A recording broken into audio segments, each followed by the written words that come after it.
ছাদ বাগানে চলে আসছি।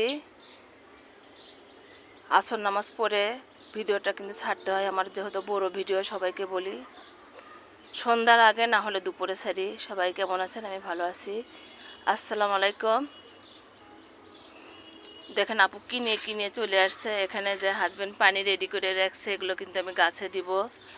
আর গাছে আমার যে ইপসন সল্ট দিতে হবে সেটাও সবাইকে দেখালাম। আরও কিছু বাগান সম্পর্কে কথা বলি। আমার বাগানে কিন্তু অনেক অনেক গাছ, সেটা সবার সাথে তো আমি শেয়ার করি। আর বাগানের পরিচর্যা করতে কিন্তু অনেক অনেক পরিশ্রম করা লাগে, সেটা বললাম। আর যার বাগান আছে তার ধারণা আছে আসলে পরিশ্রম করা লাগে, আর যার নাই তার কিন্তু ধারণা নেই। আমারও আগে অতটা ছিল না, আমার সামান্য কয়েকটা ফুল গাছ ছিল। তখন হয়তো আমার বাসায় যারা হেল্পিং হ্যান্ড ছিল তারাই কিন্তু গাছে পানি দিচ্ছিল। আমি খুব একটা আর কি বাগানে উঠতেছিলাম না, হয়তো হঠাৎ মরাৎ করে উঠে দেখতেছিলাম, সেটাও বললাম। আর পাখির ডাক কিন্তু কমে গেছে, দেখতে পাচ্ছেন আপু, কিন্তু পাখির ডাক আর দিতে পারতেছি না। আর শরীরটা আমার অনেক খারাপ। আমার বাগানে তো আম চুরি হয়ে গেছে, অনেকে বিশ্বাসই করতেছে না।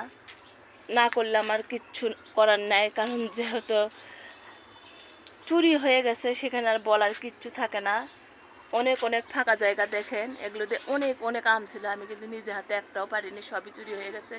সামান্য কয়েকটা খালি ছাদে আছে, সেটাও শেয়ার করলাম, সবাইকে বললাম। আপুর তো অনেক মন খারাপ, ভিডিওর মধ্যেই বলি। প্রায় আমার গাছ থেকে 2 মণ আম চুরি হয়ে গেছে। আমার ধারণা, যেহেতু আমার অনেক গাছ, আমার আইডিয়া বেশি, যেহেতু আমি হাত দিয়ে নাড়াচাড়া করি, বুঝতে পারি যে কতটুকু আম ছিল, বোঝাটাই স্বাভাবিক। আর এই পুঁইশাকগুলো দেখেন, এগুলো কিন্তু ছাদ বাগানে হয়েছে, সেখান থেকে আমি লেগে লেগে দিয়ে থুই। আর মনে করেন যে মাচায় তুলতেছি না, এখান থেকেই আমি খাবো। প্রত্যেকটাতেই কিন্তু আমার পুঁইশাক আছে, দেখেন আরও অনেক আছে পুঁইশাক।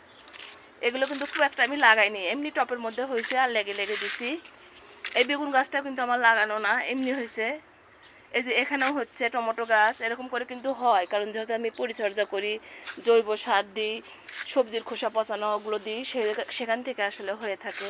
এই দেখেন লেবু গাছে কিন্তু আমার আবারও ফুল আসতেছে, শুধুমাত্র এখানে যে আমের ছিঁড়ে পড়ছে সে, ওই জন্যই কিন্তু খালি মনে করেন যে লেবুর ফুল আরও অনেক অনেক আসতে। যে এখানে একটা দেখেন কত সুন্দরভাবে, অনেক সুন্দর লাগে বলেন।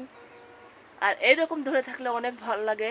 কিন্তু এবার আমার কাঠবিড়ালি অনেক অনেক লেবু নষ্ট করতেছে আর কি, লাপালাপি ঝাপাঝাপি করে বেশি জ্বালা জ্বালা লেবু কিন্তু ফেলে দিচ্ছে কাঠবিড়ালি, সেটাও বললাম। যতটুকু আর কি আমার বাগানে আছে আলহামদুলিল্লাহ। হাজবেন্ড তো বলে ভিডিও দেখাও, ওই জন্য তোমার বাগানে চোর ওঠে, আসলে আমার জানি না আসলে। আর আমরা গাছে দেখেন মাশাল্লাহ কত সুন্দরভাবে 2টা গাছ আছে আমার বাগানে। এই গাছে বেশি ধরছে, দেখায় দেখেন থোকা থোকা ধরে আছে। এই দেখেন আমরার ভরে আবার বের হবে, আবার বের হবে। আর এই গাছে কেবল আবার ছোট ছোট হচ্ছে।